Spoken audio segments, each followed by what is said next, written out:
He's running for Congress now. How is this even possible? Stop him. When it comes to liberals, the hypocrisy and double standard that exists in everything they do is truly astounding.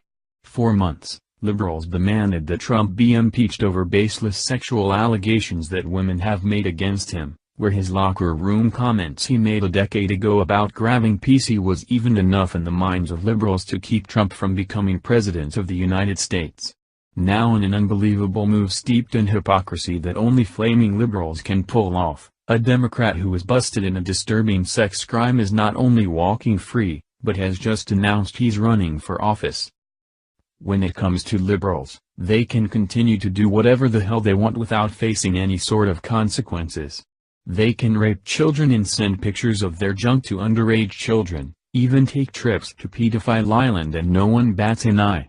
Now a Philadelphia judge by the name of Willie Singletary, who was busted for sexual crimes against women, lying to the FBI, and caught in a ticket-fixing scandal, is not only walking out of jail a free man, but has now thrown his hat in the race for a congressional seat. Breitbart reports a former Philadelphia judge who was caught up in a ticket-fixing scandal, resigned over charges of sexual harassment, and was jailed for lying to the FBI, is now running for Congress as a Democrat with the slogan "A Fresh Start for Pennsylvania."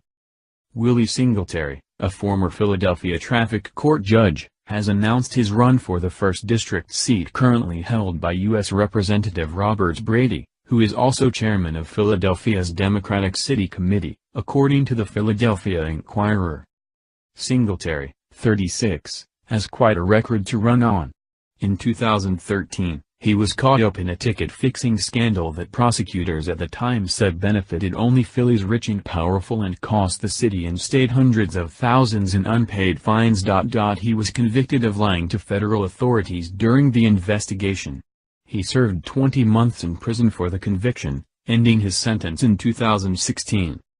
The hypocrisy is truly amazing, isn't it? This story comes right on the heels of Bill Clinton being caught up in another disgusting crime against women in recent weeks. Bill Clinton is finding himself at the center of yet another huge sex scandal after several brave women have finally decided to risk it all to take their stories public. And why Bill's private jet was nicknamed Air FCK-1 will make you sick to your stomach. The Daily Mail reports. Bill Clinton is facing explosive new charges of sexual assault from 4 women, according to highly placed Democratic Party sources and an official who served in both the Clinton and Obama administrations. Edward Klein is the former editor-in-chief of the New York Times Magazine and the author of numerous bestsellers, including his 4th book on the Clintons, Guilty as Sin, in 2016. His latest book is All Out War: The Plot to Destroy Trump was released on October 30, 2017. The current accusations against the 71-year-old former president, whose past is littered with charges of sexual misconduct, stem from the period after he left the White House in 2001, say the sources. But it wasn't all fun and games for these women once they were in the air. These 4 women, whose identities have yet to be revealed, allege that they were only in their late teens at the time, and say that they were all sexually assaulted by the former president. So far, there's no evidence to suggest that Burkle knew about the sexual assaults, which is hard to believe considering this all happened on Burkle's private jet. When Rapey Bill was contacted for comment, he stated through his legal team, "Obviously, I'm aware of the allegations, but can't talk about them."